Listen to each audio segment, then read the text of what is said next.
Muito bem, este é o Conexão Futura ao vivo, aqui pelo seu canal Futura e também pela internet no nosso site www.futura.org.br. Tem na sua tela o espaço para você saber tudo sobre a nossa programação.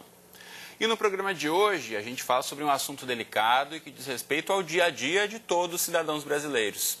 Vamos falar de segurança pública e abordagem policial. Um estudo que analisou 57 escolas de formação de policiais em todo o Brasil concluiu que o tempo de treinamento desses profissionais é abaixo do ideal. Enquanto nos países europeus, por exemplo, o tempo médio de formação dos policiais é de 10 meses, aqui a maioria das instituições forma seus profissionais em até 6 meses. Das 44 unidades de ensino que responderam ao questionamento dos pesquisadores da ONG Fórum Brasileiro de Segurança Pública, 20 declararam que em um semestre o policial já pode trabalhar na linha de frente do combate à criminalidade. E aí a gente pergunta, como o tempo e a qualidade da formação determinam o modelo de abordagem da polícia brasileira? Bom, para essa conversa, a gente recebe aqui no estúdio Jorge da Silva, ele é professor da UERJ e ex-secretário de Estado de Direitos Humanos aqui no Rio de Janeiro. Ao meu lado, a Ana Paula Miranda, que é professora do programa de pós-graduação em Antropologia da Universidade Federal Fluminense. E também conosco, Helena Silva, que é diretora da Redes da Maré e coordenadora da campanha Somos da Maré e Temos Direitos. E você em casa, como sempre, também é nosso convidado, então aproveite aí para tirar suas dúvidas. Se você já passou por alguma abordagem policial, conte para a gente sua experiência. Se conhece alguém que já passou também, compartilhe essa história. Pela internet você tem duas formas de mandar seu recado para a gente. Primeiramente na rede social, você tem o facebook.com/canal Futura Oficial como uma opção. Você tem nesse post aqui, você pode curtir, comentar, compartilhar, deixar registrada aqui a sua questão. Também pela internet você pode mandar o seu recado para a gente no Twitter, só marcando a gente aí com o perfil @canalfutura. Ou ainda você pode ligar para a gente no 0 operadora 21 3523 4098, enquanto você manda o seu recado. Eu dou boa tarde aqui aos nossos entrevistados. Bem-vindos ao Conexão. Tudo bem com vocês? Tudo bem.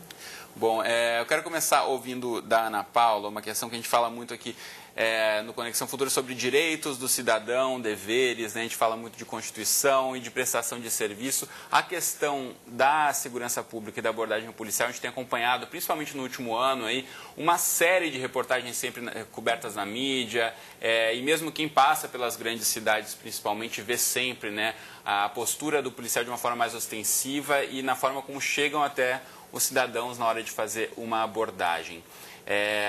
Essa forma como a polícia age no Brasil, isso a gente pode ter como um reflexo um pouco dessa militarização da polícia após o golpe de 64? Você consegue fazer uma relação diretamente com isso ou não? A sua pergunta é muito interessante porque eu acho que ela permite levantar uma questão fundamental, me parece, no tema da abordagem policial, que é a questão da política, né? E certamente a herança da ditadura militar está presente nessa discussão, porque o modelo que nós temos hoje de política de segurança, né, essa forma que está refletida na Constituição, é um modelo ainda da ditadura militar, né? Nós não tivemos nenhuma reforma estrutural de concepção de segurança pública, como aconteceu em outros países, como a Argentina, que é a nossa vizinha aqui do lado, né? Onde houve um processo de desmilitarização muito forte. Mas eu chamo a atenção de uma questão que o professor Jorge da Silva costuma insistir muito, certamente ele talvez fale disso, que a desmilitarização não é só da polícia militar, né? É de uma série de práticas na segurança pública, o que implica que a própria polícia civil pode ter práticas militarizadas. Eu acho que esse é um ponto muito importante. E no que diz respeito à abordagem policial e à formação policial, que eu acho que é uma questão também importante para a gente pensar, né? Além da questão do tempo, da necessidade, né, de um trabalho, de uma capacitação mais forte, como foi levantado na pesquisa, eu diria que a necessidade da construção de protocolos, de formas de tratamento, das situações possíveis que podem acontecer na segurança pública, de uma abordagem consensual. Isso não existe no Brasil, né? Eu tive a oportunidade, quando fui diretora do Instituto de Segurança Pública, de coordenar um projeto que era financiado pela União Europeia, onde a gente tentou fazer as duas polícias no Rio de Janeiro sentarem para discutir. E você não imagina a resistência Polícia Civil e Polícia Militar. E você não imagina a resistência que foi para poder exatamente fazer um parâmetro, já que a Polícia Civil, em uma série de situações, vai fazer abordagem também, era preciso que houvesse um consenso entre as duas. Né? E esse processo não aconteceu da maneira que se esperava. Então, acho que é um ponto fundamental que, se esses protocolos não forem consensuais, eles não serão aplicados. Né? Você pode até ter um curso mais rápido, mas que pode ser eficaz se ele tiver uma pedagogia bem trabalhada, enfim, uma série de estratégias que você pode incorporar. Então, eu digo que a questão fundamental para mim não é só a questão do tempo, mas principalmente a ausência de consenso em torno do que a polícia pode fazer ou não, garantindo os direitos do cidadão. Bom, o professor Jorge está aqui no estúdio com a gente também, já foi secretário de Direitos Humanos, já esteve à frente também do Estado-Maior da Polícia Militar no Rio de Janeiro, a gente falando um pouquinho sobre essa questão do entendimento do que deve ser a abordagem do policial e pensando um pouco no treinamento, né, no tempo dispensado, na qualidade, no que de fato é passado a esse policial nesse tempo de 6 meses, seja ele considerado longo ou não. Queria ouvir uma avaliação sua em relação a essa questão da abordagem, na formação do policial, professor. Uma coisa que eu sempre gosto de apontar é que a polícia brasileira, ela está inserida num contexto de uma sociedade autoritária. Então, eu acho que é muito complicado você esperar uma polícia cidadã numa sociedade com a marca do autoritarismo, com a marca da hierarquia social, com governantes que, às vezes, estão sempre proferindo bravatas, né? Comigo não tem conversa, a minha polícia vai fazer. Então, essas mensagens subliminares que são passadas fora da sala de aula, que nós estamos falando aqui da formação, né, oficial, dentro das salas de aula, das academias. Então, aquela instrução formal para o policial supostamente poder ir para a rua e trabalhar. A pergunta é a seguinte: qual é a orientação que pesa mais na cabeça do policial? É aquela que ele recebe na sala de aula ou aquela que ele recebe no seu dia a dia, quando assiste televisão, não é? Quando ele escuta pessoas importantes da sociedade com mensagens, né? Que bandido tem que morrer, que favelado não é cidadão, e essas mensagens que a gente costuma ouvir, né? Então, toda vez que se fala, né, em mudar a polícia, em reformar a polícia, na verdade nós estamos falando disso. Eu me pergunto, vem cá, vamos reformar a polícia, a sociedade continua como está. Ela vai continuar, não vamos reformar a sociedade? Quer dizer, eu acho que é uma equação impossível você conseguir essa polícia que todos nós queremos, e a maioria dos policiais também quer isso, mas é uma equação meio complicada você querer esta polícia numa sociedade que a toda hora está só apontando na direção da truculência, do combate. E uma coisa que a professora Ana Paula mencionou aqui, né? Normalmente se fala em desmilitarizar a polícia militar. E a cabeça dos governantes, não vamos desmilitarizar? Foi Hitler que inventou o militarismo ou o militarismo já estava lá quando ele chegou? Foi uma consequência, né? Eu quero aproveitar um gancho do que você falou e aproveitar para perguntar para a Eliana, que está à frente da Redes da Maré, que trabalha juntamente com a comunidade. Eu queria ouvir, de certa forma, essa provocação do professor Jorge. A polícia que nós temos é reflexo da sociedade em que estamos vivendo hoje, Eliana? Concordo, sim, com essa afirmativa.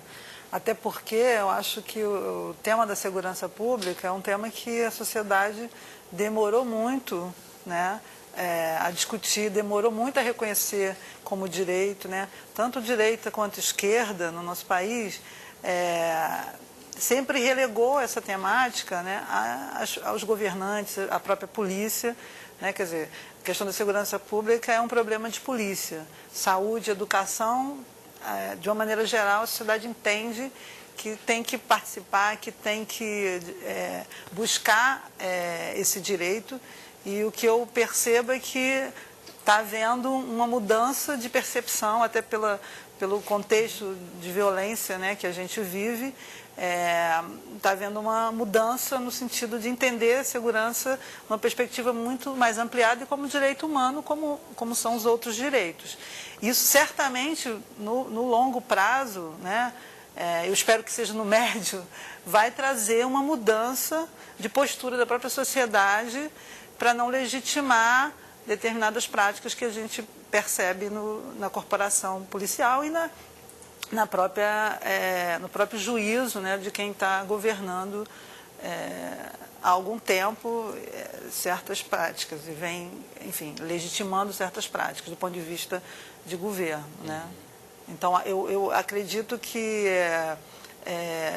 essa afirmativa de que a sociedade, de que a mudança, a gente tem a polícia, né, que é legitimada pela sociedade, que bate palma quando determinadas práticas são colocadas em determinados contextos, essa mesma sociedade exige e legitima essa polícia violenta que nós temos. Então, há sim de haver outras mudanças e outras reformas no sentido da própria educação mais geral que a gente possa levar. Bom, quem acompanha o Noticiário Nacional, para quem não está aqui no Rio de Janeiro, vendo isso mais de perto como a gente está, deve ter percebido recentemente, no mês de março passado, houve uma ação de ocupação da polícia na região das comunidades da Maré, né? São 15 comunidades, cerca de 130 mil habitantes. Eu vou mostrar para você agora uma reportagem rapidamente, só antes mostrar um site onde você consegue visualizar aqui um mapinha, fica aqui bem próximo à região centro-norte, região norte do Rio de Janeiro, aqui essa parte marcada aqui em roxo, onde fica as comunidades da Maré, e aqui fica Ramos, Bom Sucesso, e o Aeroporto Internacional do Rio fica logo aqui em cima. Então, desde 2012, aqui no Canal Futuro, a gente tem acompanhado mais de perto, né, essa ação. O Jornal Futuro acompanhou uma ação da campanha Somos da Maré e Temos Direitos, que é uma iniciativa da Redes da Maré, em parceria com o Observatório de Favelas e a Anistia Internacional, para envolver os moradores na discussão da segurança e da abordagem policial. Então, agora a gente revê um trechinho dessa reportagem. A gente está fazendo uma campanha colocando o telefone da Corregedoria da Polícia Militar, colando em todas as portas, para que as pessoas tenham consciência de que elas podem reclamar. O assunto ainda é tratado como um tabu dentro da comunidade Nova Holanda, uma das 16 do Complexo da Maré, no Rio de Janeiro, onde já está prevista a implantação de uma unidade de polícia pacificadora. Cerca de 50 mil folders e adesivos com orientações sobre como agir em caso de abordagem policial, tanto na rua quanto em casa, estão sendo distribuídos pelo Complexo da Maré. O material também alerta sobre os abusos e ações desrespeitosas que podem ser cometidas por parte das forças policiais. Eu sabendo, então, visível para ele saber que eu sei, para mim fica muito mais fácil. O Brasil tem um marco legal que orienta a ação das forças de segurança. O direito à segurança é um direito que interessa a todos e a todas e na verdade, eu tenho sublinhado isso como Anistia Internacional, essa não é uma ação contra a polícia, essa é uma ação a favor dos moradores, a favor da polícia, a favor da cidadania. Muito bem, esse material que você viu na reportagem, você pode ter acesso a ele na íntegra na internet, então feito em parceria com a Anistia Internacional, basta você entrar no site redesdamaré.org.br, aqui eu tenho um exemplo de um dos materiais, que inclusive a Eliana tem nas mãos dela aqui também para mostrar aqui pra gente. De lá para cá, essa foto que eu acho muito significativa, né? Um menino frente a uma barricada de policiais. Eliana, de lá para cá, a partir da distribuição desse material, de levar essa discussão para os moradores mesmo começarem a refletir sobre essa questão da abordagem, sobre os direitos que eles têm também no momento da abordagem, que avaliação você faz de lá para cá? Então, quando a gente definiu fazer esse material, foi justamente no momento em que tinha todo um anúncio de que a Maré receberia uma unidade de polícia pacificadora, né? E tinha toda uma preocupação local de como é que isso ia acontecer. A gente já vem, desde 2009, fazendo um trabalho de tentar pautar o tema da segurança pública numa região com contexto de violência, né, com grupos criminosos armados, enfim, atuando com uma violência muito forte da polícia, na abordagem dos moradores. E quando a gente definiu fazer esse material em 2012, foi muito porque em todas as reuniões que fizemos com os moradores, a questão da abordagem, da maneira como a polícia representa o morador, a maneira como ele trata o morador da Maré, era muito complicada, né? Assim, a fala do morador muito forte em cima disso fez a gente pensar que esse material poderia ajudar no entendimento do morador do que é uma abordagem policial do ponto de vista legal e o que a polícia, enquanto, né, um órgão do Estado, tem um trabalho para ser feito, pode fazer o que não pode, né?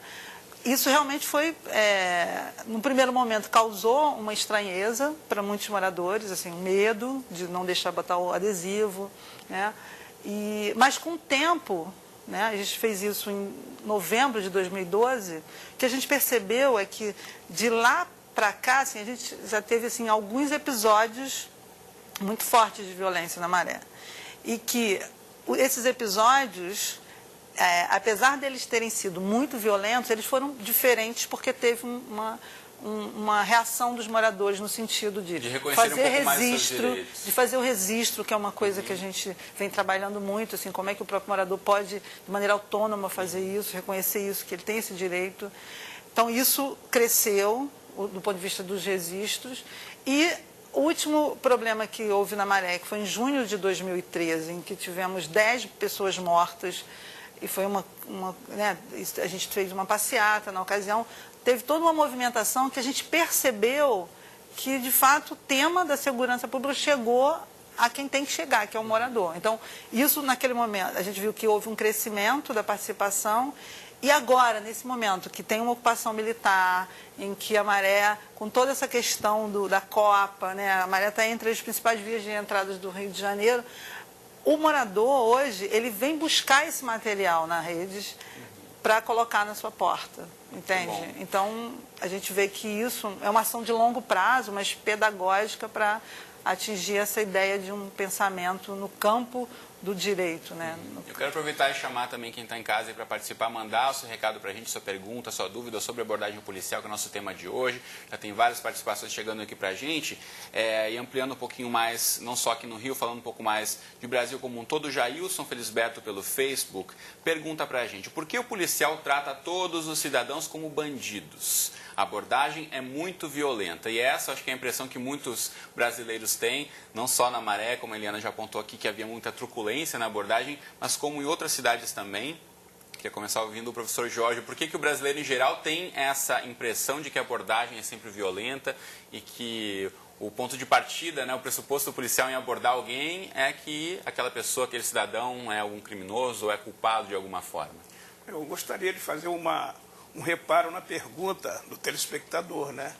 Ele pergunta por que todo cidadão é abordado, né, com desrespeito. Não, o policial não aborda todo cidadão com desrespeito. Então qual é o critério para um policial abordar um cidadão? É o critério de toda a sociedade. Nós vivemos numa sociedade que se diz igualitária, sem preconceitos, mas ela não é assim. Isso também se reflete, né, na consciência do policial.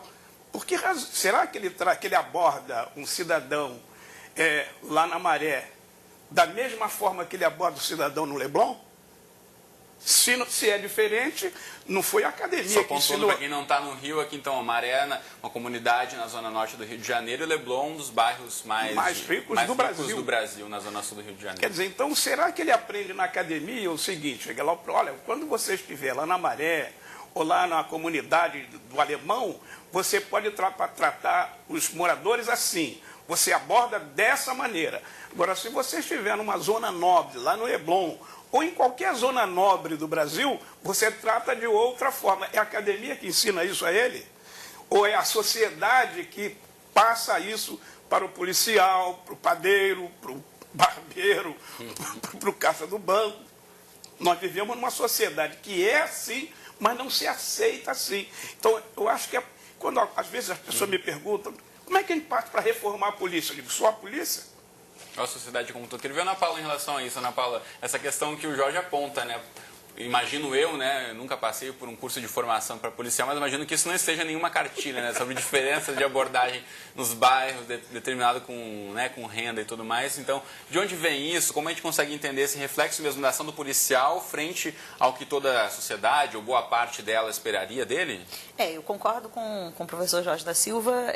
Há uma questão que é uma questão social, na medida em que a sociedade brasileira, de uma maneira geral, acredita que há cidadãos de primeira e de segunda classe, né? Haja vista toda a polêmica que foi gerada em torno da regulamentação dos direitos da empregada doméstica, né? A polêmica que existiu na sociedade por conta disso evidenciou que existem cidadãos de primeira e segunda classe. E é isso que faz com que... Porque isso é o que se chama, né, de um conhecimento informal que não está tratado nos livros, ou na aula, ou na formação, né, regular, mas que se passa, e é comum, eu já ouvi isso de policiais que eu entrevistei, dizendo às vezes, é muito mais fácil trabalhar na Baixada ou em determinadas áreas do que trabalhar na Zona Sul, porque o pessoal da Zona Sul tem muitos direitos, né? Então, há aí uma pessoal da Zona Sul, que é a área de maior renda no Rio de Janeiro. Complementaridade dessa visão de que é natural que a sociedade tenha cidadão de primeira e segunda classe. E aí é evidente que a gente não tem cidadania, né? Porque a ideia de cidadania pressupõe a igualdade na diferença. Não falando de igualdade econômica, porque em vários lugares do mundo existem ricos e pobres, mas há um tratamento igualitário no sentido de que, por parte do Estado, né? O Estado tem que garantir a todos esse tratamento. Então, acho que essa é a questão talvez mais candente e que aí sim, eu concordo plenamente com o Jorge, da necessidade de ter uma sociedade que garanta também os direitos, porque eu já ouvi também de policiais, pessoas que vão à delegacia pedindo que o policial vá lá e dê um susto em alguém. Ou seja, ele está pedindo que o policial haja de forma arbitrária. Na verdade, a história da sociedade brasileira de autoritarismo deixou uma marca muito grande dos deveres. A gente precisa hoje criar uma cultura dos direitos. Lembrar um pouco mais dos direitos, né? A gente está já encaminhando, infelizmente, aqui para o finzinho do programa, mas temos alguns minutos que eu quero aproveitar e colocar as dúvidas de você que está em casa. O Pedro, pelo Facebook, obrigado, Pedro, pela participação, também coloca aí que é histórica a ausência de um tratamento adequado da polícia com a população, e ele também disse que a população mais tem os agentes de segurança do que os tem por protetores da sociedade. Como alterar essa situação? Queria ouvir rapidamente uma reflexão de cada um de vocês em relação a isso. Eliana? Eu acho que essa pergunta tem muito a ver com a pergunta anterior da questão da representação. Em relação à favela, o que acontece, quer dizer, há territórios na cidade que são representados de uma maneira, assim, pelo contexto, né, peculiar a essas áreas, que faz com que um policial, ou um professor, né, eu já ouvi também isso, assim, um professor tem uma conduta, um policial tem uma conduta numa determinada escola, num determinado espaço da Zona Sul, que é diferente de um espaço da favela. Por que isso? Né? Porque tem toda uma representação sobre quem mora ali, né? Tem um recorte racial, tem um recorte econômico, né? Então, isso é que justamente faz com que determinados juízos, né, e senso comum estejam incorporados nessas práticas, né? E aí o que se busca é justamente trabalhar numa dimensão do direito, que o direito é para todos, não é o recorte pobreza que vai definir a forma como você vai tratar. Só para, antes da gente encerrar, aproveitar e colocar aqui, antes de colocar a última pergunta para vocês, acrescentar a questão que o Edmar aponta lá de Santo André, em São Paulo. Obrigado, Edmar. Ele pergunta em relação ao salário, valorização dos policiais, se isso influencia na abordagem, na prática, no dia a dia do policial, professor Jorge. Olha, é claro que a questão salarial ela é importante em qualquer setor. Agora, o grande problema no caso da polícia é no caso da polícia militar principalmente, é você submeter um profissional a uma escala dura, a um regime de trabalho de muitas horas. Agora mesmo, aqui no Rio de Janeiro, a polícia militar, para dar uma tentativa de reverter a questão da criminalidade de rua, está caçando folgas dos policiais militares. Quer dizer, além de já trabalharem de forma diferente do trabalhador brasileiro, de uma maneira geral, em termos de carga horária, e você ainda vai ter sua folga diminuída. Olha, como é que esse homem vai para a rua?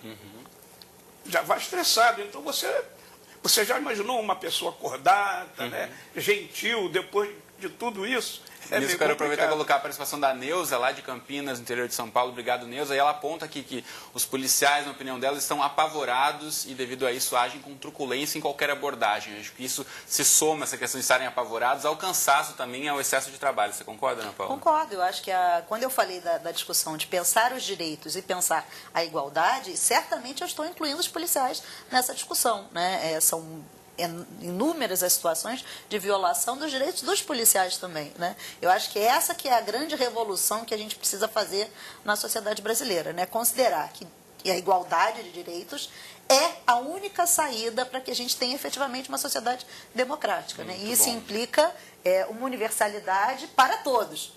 Claro que, obviamente, as pessoas que têm uma classe econômica maior vão ter acesso a determinados serviços que outros não terão, mas o básico, o mínimo, vai estar garantido. Essa que é a nossa todos. Infelizmente, o nosso tempo aqui voou, o programa já acabou, mas essa discussão com certeza vai voltar aqui, a nossa pauta do Conexão. A gente espera aí ter contribuído para você de casa também refletir um pouco mais sobre essas questões. Aproveito e mostro um site para você de casa buscar outras informações, inclusive a pesquisa que eu citei no comecinho do programa, que é o forumsegurança.org.br, o site que está aí na tela para você. Agradeço então Eliana, Ana Paula e o professor Jorge pela presença aqui no estúdio comigo hoje. Muito obrigado. Você de casa, obrigado pela companhia de sempre. Eu espero você aqui de segunda a sexta ao vivo, às 2h30 da tarde, ou nas nossas reprises, 00:30 ou às 7 horas da manhã. Um abraço para você e até o próximo Conexão.